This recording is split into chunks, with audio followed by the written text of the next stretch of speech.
Have you ever felt like you're playing a role? Like every day you put on a mask just to get through the day without conflict or disappointment?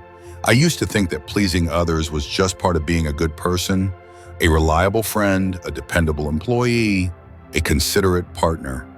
But somewhere along the way, I lost sight of something important myself. My name is John Miller, and for as long as I can remember, I've lived to make others happy. It wasn't something I planned. It just happened. You could call it survival, a way to blend in to avoid confrontation to be liked. I never questioned it because on the surface it seemed to work.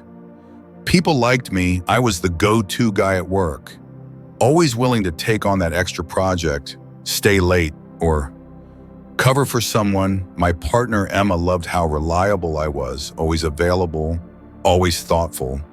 My friends knew I'd drop everything to help them move or just listen to their problems. To them, I was dependable, solid, always there when needed. But there was one problem. Inside, I was falling apart. It's hard to explain that feeling, the slow, suffocating emptiness that creeps in when you spend your life pleasing everyone but yourself. I'd wake up every morning with a knot in my stomach, dreading the day ahead.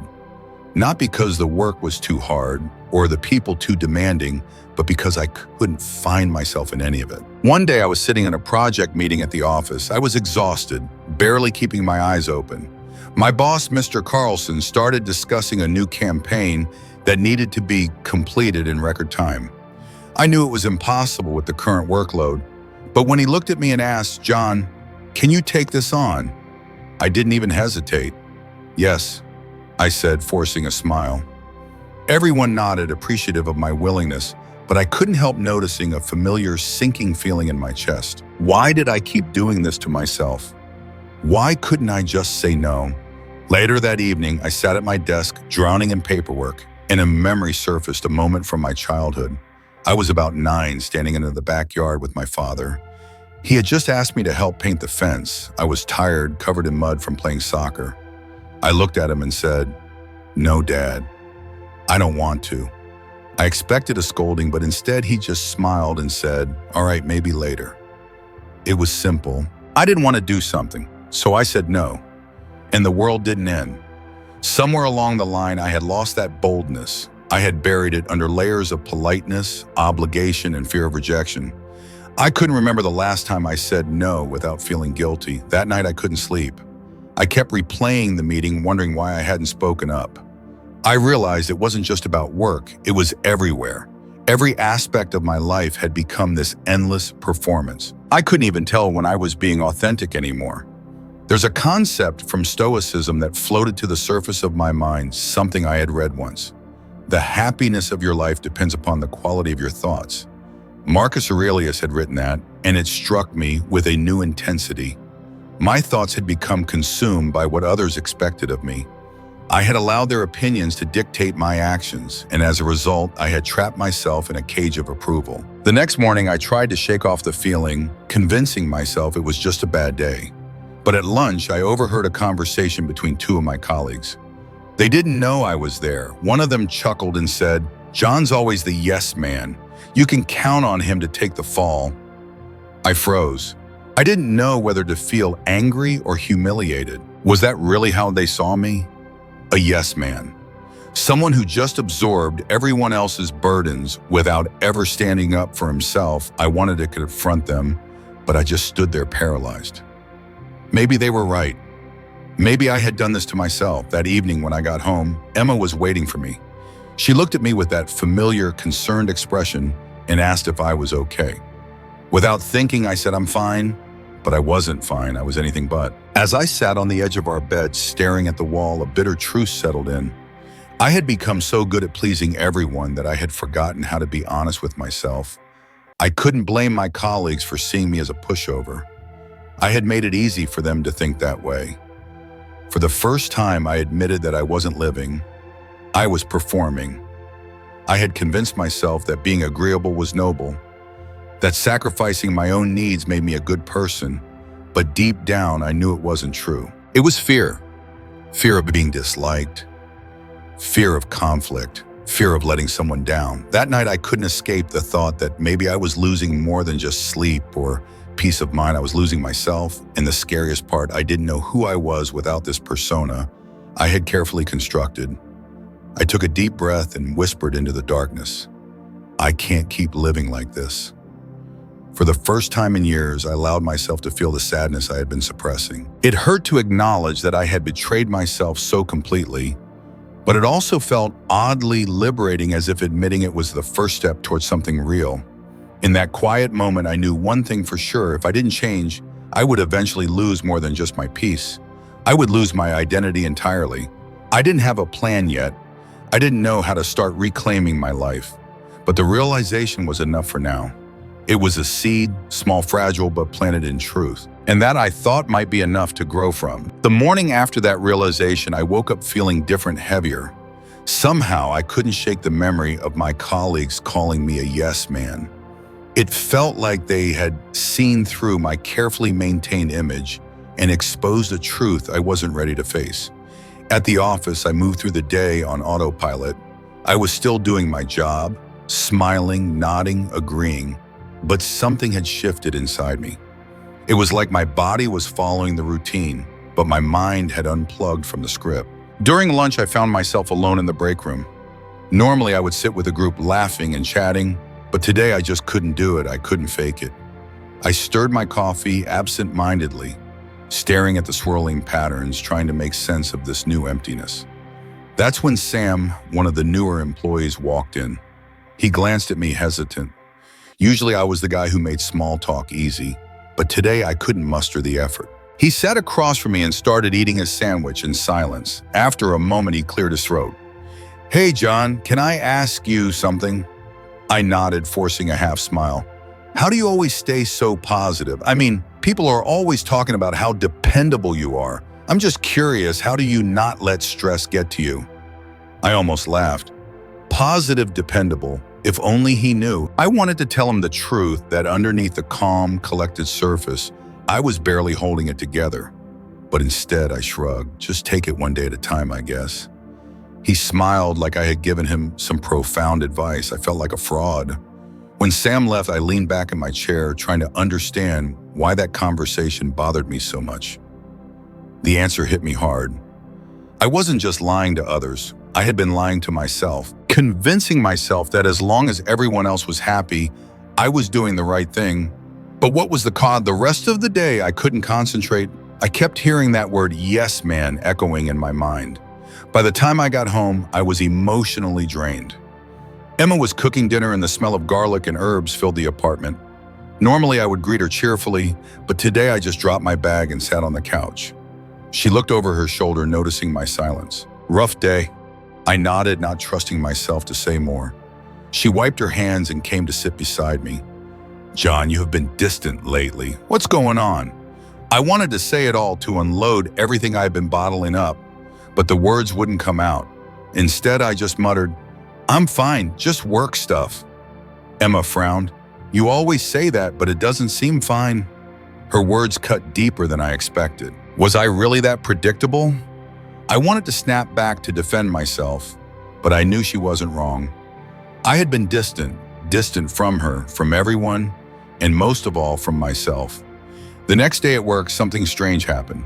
I was in another meeting and Mr. Carlson started assigning tasks for a new project. He looked at me, fully expecting me to volunteer. My mouth opened to say yes, but instead I heard myself say, "Actually, I think I'm at capacity right now." The room went quiet. I could feel everyone looking at me. My heart pounded so loudly I could barely hear his response. "All right, John, we'll redistribute the tasks," Carlson said. Looking a bit surprised, I expected judgment, maybe even disappointment, but instead the meeting continued, as if nothing monumental had just happened. My hands were shaking, but I couldn't help feeling relieved. After the meeting, a colleague named Rachel approached me. "That was brave," she said quietly. I stared at her, confused. "What do you mean?" She shrugged. "Most of us just keep taking on more, I guess. I never thought to just say no." Her words stuck with me. Had I really done something brave? Or was I just finally being honest? Either way, for the first time in a long while, I felt a small sense of pride. When I got home that night, Emma was on the phone with her sister, but I didn't wait for her to finish. I walked into the bedroom and just sat down thinking about the day. Saying no had felt like a risk, a tiny rebellion against the persona I had spent years building. I thought about the Stoic idea of controlling my responses rather than controlling others' perceptions. Maybe I had been going about it all wrong. Instead of trying to make everyone happy, I should have focused on being honest about my limits. That night, lying in bed, I didn't feel as restless as usual. I knew I wasn't cured of my people-pleasing tendencies, but I had taken one small step toward change. And maybe that was enough for now. As I drifted off to sleep, a thought came to me. The persona I had created wasn't just a mask. It had become a prison. I had built the walls myself, and now, brick by brick, I had to take them down. But the fear was still there, the fear of being disliked, of losing the identity I had crafted. I couldn't help but wonder, who would I be without it? The next morning, I woke up with a sense of determination. Today, I would try to be more honest, not just with others, but with myself. If that meant being uncomfortable, then so be it. I didn't want to live behind a mask anymore. At work, I noticed small changes. I wasn't volunteering for every little task. I didn't laugh at jokes I didn't find funny. I wasn't rude, I just wasn't pretending. Some people noticed and others didn't. But I noticed it wasn't easy. I felt exposed, raw, like I was shedding a layer of skin. But each time I chose honesty over appeasement, I felt a little more grounded. I knew this was just the beginning of a long process. Breaking the habit of living to please wasn't going to happen overnight. But I had taken a step, and for the first time in years, I felt like I was moving in the right direction. The next few weeks were a blur of small but significant changes. Saying no that one time had felt like breaking through a wall, but it didn't mean I had escaped entirely. Old habits don't just vanish because of one act of courage. I found myself constantly second-guessing my choices. After that meeting where I finally spoke up, I kept waiting for backlash that never came. My boss didn't seem bothered and my workload didn't suddenly increase. But something inside me stayed tense, like I was waiting for the consequences to hit. At home, things were strained too.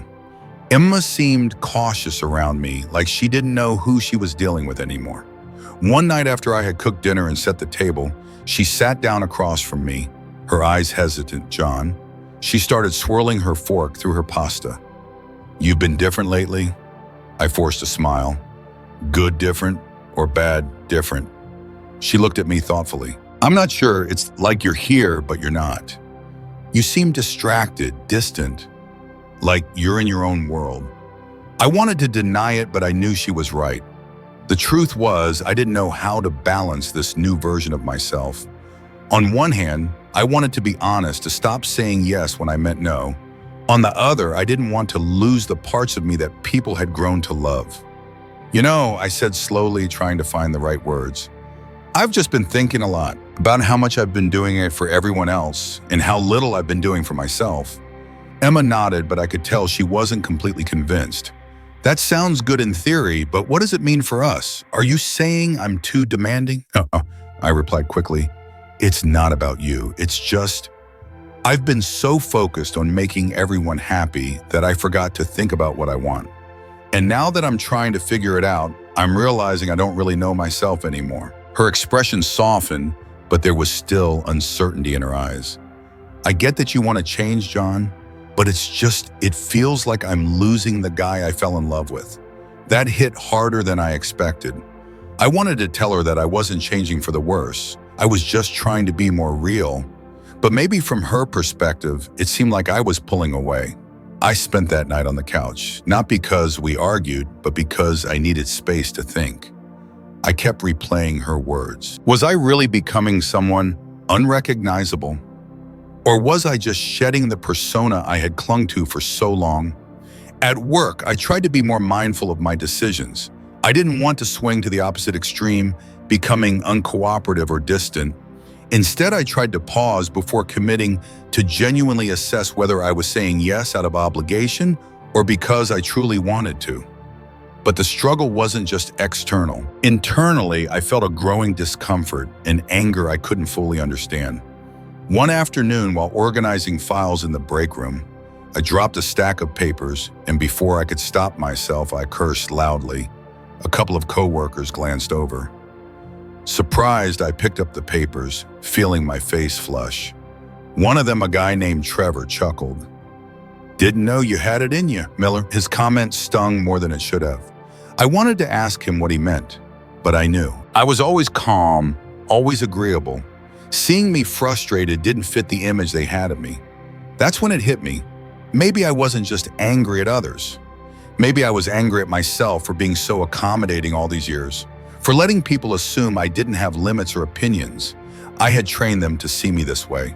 That night, after another awkward dinner with Emma, I sat at my desk and opened my journal, something I hadn't touched in months. I started writing without really thinking, just letting the words spill out.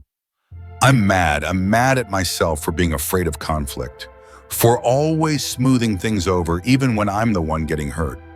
I'm mad that I let people take advantage of my willingness to help. I'm mad that I thought being liked was more important than being respected. The words felt raw and unfiltered. I realized I had been suppressing this anger for a long time.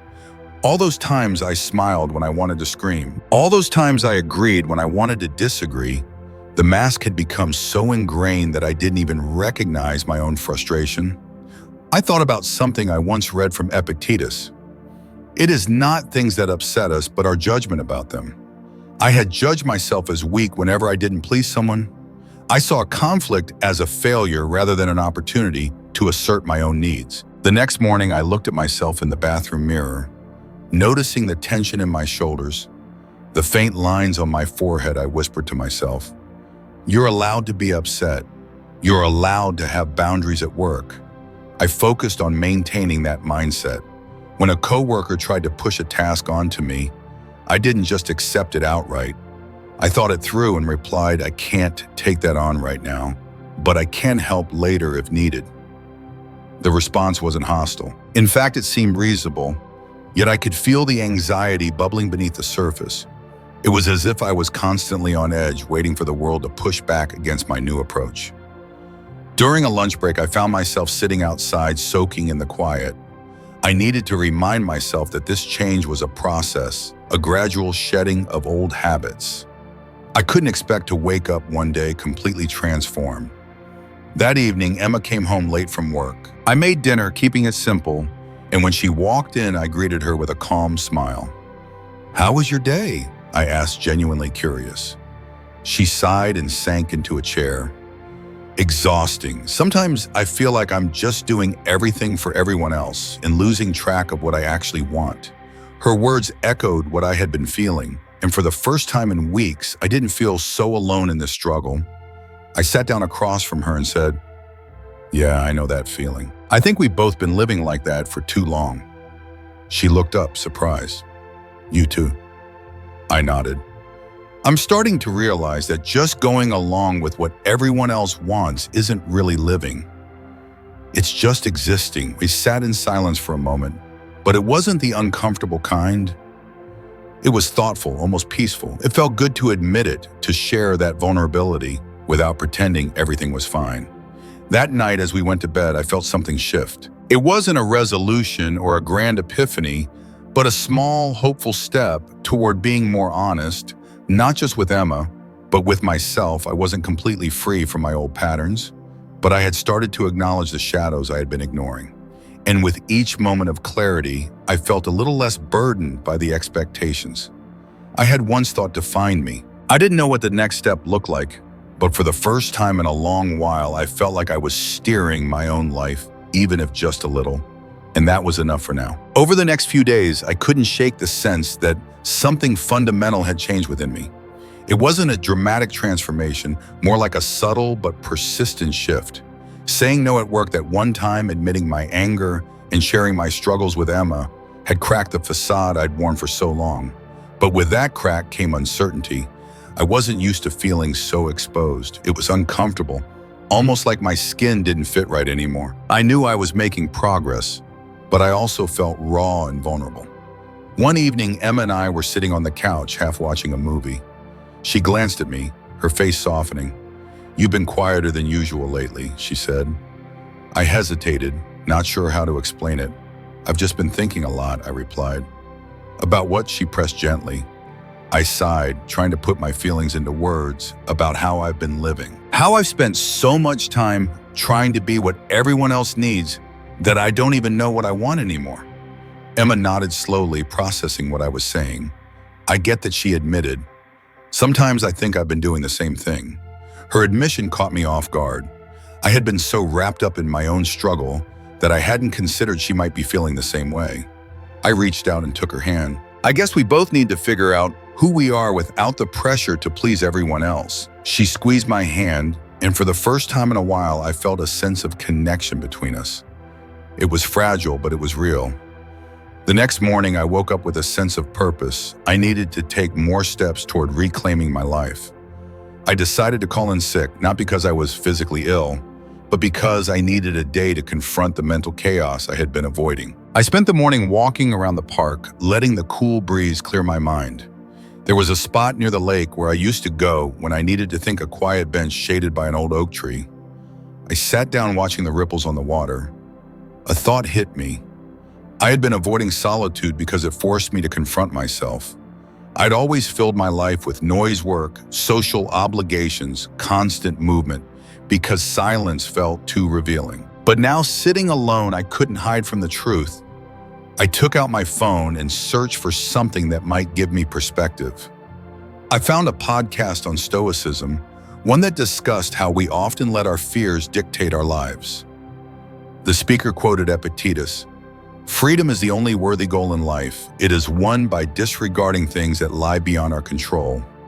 I realized I had been chasing validation, something I couldn't control, rather than embracing the freedom of being myself. I wasn't free. I was trapped by the fear of not being enough, of disappointing people, of losing their approval. As the podcast continued, I felt a surge of determination. If I wanted real change, I couldn't just say no once or admit my anger once. I had to change the way I saw myself entirely. Back at home, I decided to call my old friend Mike. We hadn't spoken in months, partly because I'd been too busy, but mostly because I'd always played the role of the supportive listener with him. I needed to talk to someone who knew me before I became the yes man. When he picked up, his voice was warm but surprised. "John, man, it's been a while." "Yeah," I admitted, feeling a bit guilty. "Sorry for going off the grid. I've just been dealing with some stuff." We talked for a while about work and life, catching up on the basics. Finally, I took a deep breath and said, "Mike, can I be honest with you?" "Of course," he replied, his tone growing serious. "I feel like I've lost myself. I've spent years trying to make everyone happy at work, at home, even with friends, and I'm starting to realize I don't know who I am anymore." Mike was quiet for a moment, and then he spoke with a calm sincerity. "I get it. You were always the reliable guy, the one who never said no. But man, that's exhausting. I kind of figured something was up when you stopped reaching out. You didn't seem happy." His words hit me hard. "I didn't even realize it myself," I said quietly. "It's like I built this version of me that everyone liked, but it wasn't real." Mike chuckled softly. "You know, it's okay to be selfish sometimes. Not in a hurtful way, but in a way that keeps you sane. You don't owe everyone your constant availability." Hearing that from someone who knew the old me, the carefree, bold version I used to be, felt like a lifeline. I had been so wrapped up in maintaining my reputation that I forgot how to just exist without a purpose tied to pleasing others. That night I sat down with Emma again, this time more prepared to be open. I talked to Mike today. I started. It made me realize that I've been scared to be myself, not just with you, but with everyone. I guess I was worried that if I wasn't the dependable, agreeable guy, people wouldn't like me anymore. Emma looked at me thoughtfully. "But you don't have to be that guy all the time. I didn't fall in love with a robot. I fell in love with you, the real you. Even when you're messy or unsure." Her words were like a weight lifting off my shoulders. Maybe I had been projecting my fear onto everyone else, assuming they would reject me if I changed. But Emma wasn't pushing me away. She was just trying to understand. That night, as I lay in bed, I thought about the Stoic principle of acceptance, not just of life's challenges, but of myself. Marcus Aurelius once wrote, "Accept the things to which fate binds you, and love the people with whom fate brings you together, but do so with all your heart." I had been holding back even with the people I loved because I was so afraid of being seen as less than perfect. But being human wasn't about perfection. It was about being honest even when it hurt. For the first time in a long while, I felt at peace with my imperfections. I knew it wouldn't be easy. I would still struggle with the urge to please, to smooth over rough edges, to keep the peace at my own expense. But I also knew that every step I took toward honesty was a step toward reclaiming my identity. And maybe that was the real lesson, learning to live without the mask, to face the discomfort of being vulnerable, and to trust that the people who truly cared would accept me. Flaws and all, that night, I finally slept without the weight of the persona pressing down on me. I wasn't fully free yet, but I could see the path. It was messy, unpredictable, and uncertain, but it was mine and I was ready to walk it. It's strange how small decisions can change the entire course of your life. I didn't wake up one morning fully transformed, free from the fear of disappointing others. Instead, it was a series of tiny, almost imperceptible choices that slowly altered my perspective. I started with little things like taking breaks when I needed them, or speaking up during meetings without rehearsing what I would say 100 times in my head. The more I practiced honesty, the less terrifying it became. One day at work, Mr. Carlson approached me with a familiar look on his face, the one that meant he was about to dump another project on my plate. Before he could even start, I took a breath and spoke first. "Mr. Carlson," I said calmly, "I've been feeling a bit stretched lately. I'd like to help, but I'm not sure I can give my best to a new project right now." He raised an eyebrow, clearly not expecting that. There was a brief silence, and I felt my pulse quicken, but I didn't back down. To my surprise, he nodded. "I appreciate you being upfront, John. Let's see if we can get someone else to handle it." It was such a simple exchange, yet it felt monumental.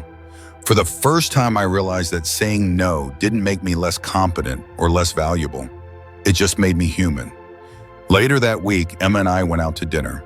We chose a small, cozy place with dim lighting and soft jazz playing in the background. As we waited for our food, I found myself leaning back, feeling lighter than I had in months. She noticed it too. "You seem different," she said, smiling softly. "I feel different," I admitted. "It's weird. I've been saying no more often, and it's not as scary as I thought. People aren't rejecting me. In fact, some seem to respect it." Emma laughed gently. "I told you people wouldn't just abandon you for being honest. You're just a little less overwhelmed." Her words struck a chord. For the longest time, I had convinced myself that if I didn't meet everyone's expectations, I would lose their approval. But maybe I had underestimated the people around me. Maybe I had underestimated myself. We talked more about how we had both been navigating this journey, trying to balance being kind with being true to ourselves. I confess that I still struggled with guilt sometimes, especially when I saw the look of surprise on someone's face after I declined their request. Emma squeezed my hand. "Change is uncomfortable, but it's also necessary.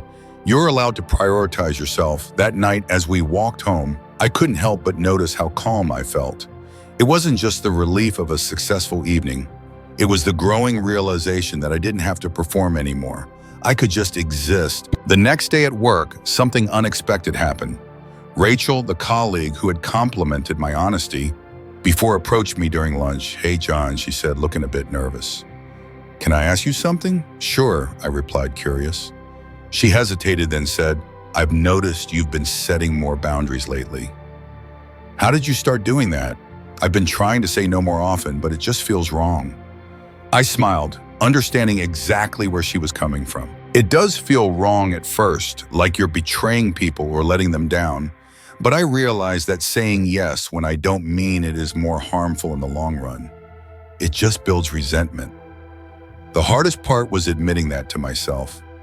She nodded, absorbing my words. "It's like you're giving yourself permission to be human, right?" "Exactly," I agreed. "It's not about being selfish. It's about being honest about your limits. If you keep giving when you're running on empty, you'll end up resenting the people you're trying to help." Rachel smiled, and I could see a hint of relief in her eyes. "Thanks. I guess I needed to hear that." After she walked away, I couldn't help but feel proud, not just of myself, but of how openly we could talk about something that had always felt taboo.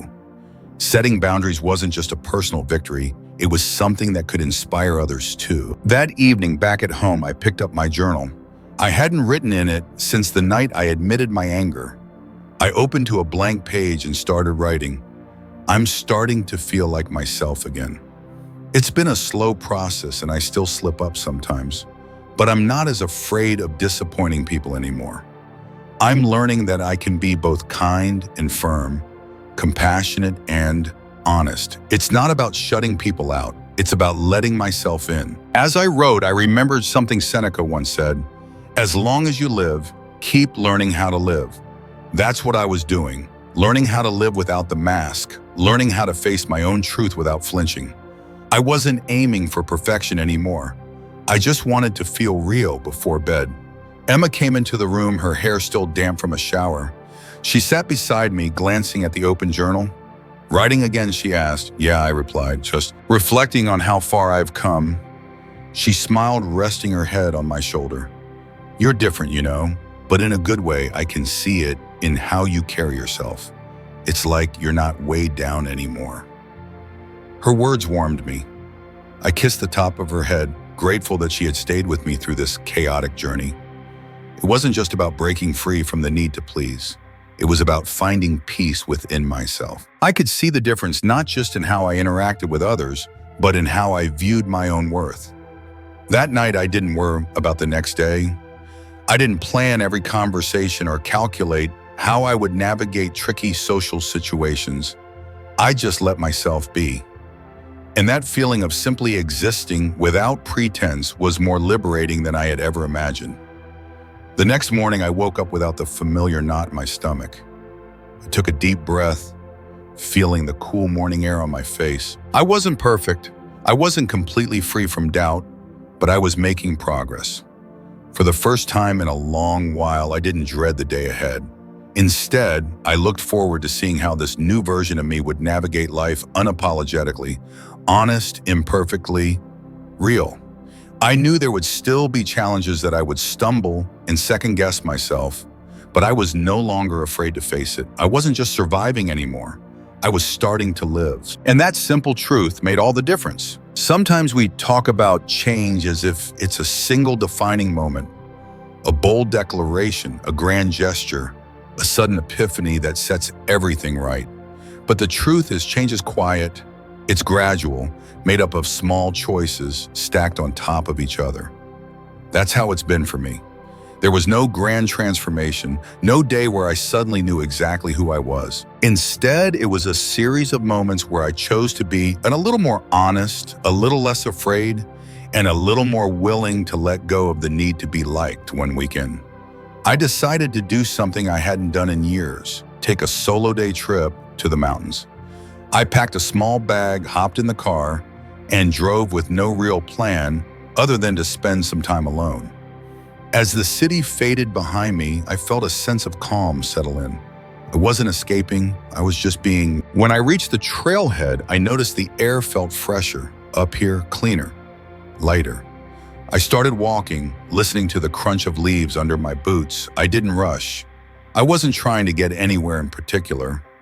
It was just me moving at my own pace. About halfway up the trail, I found a rocky outcrop that overlooked the valley. I sat down, took a deep breath, and just let myself exist. For once, I wasn't thinking about work, about obligations, or about anyone else's expectations. It was just me and the wide open sky. I pulled out my journal and started writing, without a plan. I spent so long trying to be what everyone else needed. I thought that was strength. Keeping the peace, making sure everyone was happy, but real strength is admitting that I have needs too. Real strength is being honest, even when it's uncomfortable. I paused, watching a hawk circle lazily in the distance. A thought came to me. I hadn't given myself permission to be flawed, to be human. I had convinced myself that being liked was the same as being good, but that wasn't true. A quote from Marcus Aurelius surfaced in my mind. Waste no more time arguing what a good man should be. Be one. I had spent so much energy trying to meet everyone else's standards that I hadn't considered what being a good man meant to me. I realized that part of being whole meant accepting all the messy parts of myself, the anger, the fear, the vulnerability. Pretending to be perfect had only made me brittle constantly, fearing that I'd break under pressure, but embracing my flaws that made me resilient. After a few hours, I headed back down the trail, feeling lighter. As I drove back into the city, I thought about how I wanted to carry this feeling forward, not just on solo trips, but in my everyday life. The following week, I had my first therapy session. I hadn't told Emma yet. I wanted to go alone first, just to see how it felt. The therapist, Dr. Grant, was a calm, attentive man with a gentle way of guiding conversations. He asked me why I was there, and for a moment I hesitated. Then I decided to be honest. I guess I'm tired of living for everyone else. I don't even know who I am without that.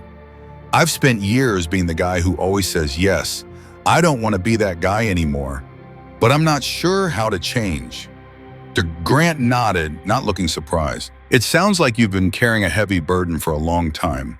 Have you ever considered where that need to please comes from?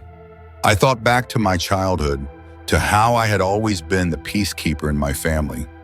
My parents argued a lot, and as the oldest, I felt like it was my job to keep everyone calm. I hadn't realized how that role had shaped me until now. It just felt safer to make everyone happy, I said quietly. Like if I could keep things peaceful, I wouldn't have to deal with conflict. Grant leaned forward slightly.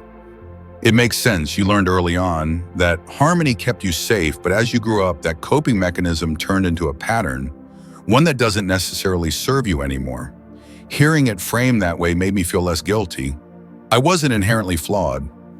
I had just developed a habit that once served me, but had become harmful over time, Doctor. Grant encouraged me to explore who I was outside of that role. He suggested I start by asking myself simple questions. What do I want? What do I believe? What makes me feel alive? After the session, I felt a strange mix of relief and uncertainty. It was comforting to know that I wasn't broken, just stuck. And now I had a path forward. That night, I told Emma about the session. She was supportive, hugging me and saying she was proud of me for taking that step. I could see in her eyes that she felt hopeful too, like we were finally moving in the right direction. Over the next few weeks, I continued my small acts of honesty. I didn't force them. I just tried to be mindful when I felt the old urge to say yes without thinking. Sometimes I caught myself halfway through a sentence backtracking to be truthful instead of agreeable. One evening, I decided to write a letter to my younger self. I wanted to apologize for the years I had spent suppressing who I was, but I also wanted to thank that younger version of me for surviving in the only way he knew how. Dear younger me, I wrote, you did your best. You thought that pleasing others would make life easier. But now I know that being yourself, even when it's hard, is the only way to feel truly at peace. I promise to take better care of you from now on. Writing those words felt like letting go of years of guilt. I wasn't perfect, but I was learning, I was growing. In the weeks that followed, I noticed that people seemed to respond differently to me, not because I had changed drastically, but because I was more genuine. My relationships with Emma and my colleagues became more balanced. I didn't feel like I was constantly bending to fit their expectations. One day at work, Rachel stopped by my desk. Hey, John, she said with a smile. Thanks for that advice the other day. I tried being honest about feeling overwhelmed, and it actually went well. It felt good. I smiled back. I'm glad. It's strange, isn't it? How scary it feels at first, but then you realize it's not as bad as you thought. She nodded. Yeah, you were right. It's about being real. Thanks for that. As she walked away, I couldn't help but feel grateful, not just because I had helped someone else, but because I had finally started helping myself. That night, as Emma and I sat on the porch watching the sunset, I felt a deep sense of contentment. I knew I still had work to do, still had moments of doubt, but I was no longer running from myself. For the first time in a long time, I wasn't just surviving, I was living. And that made all the difference.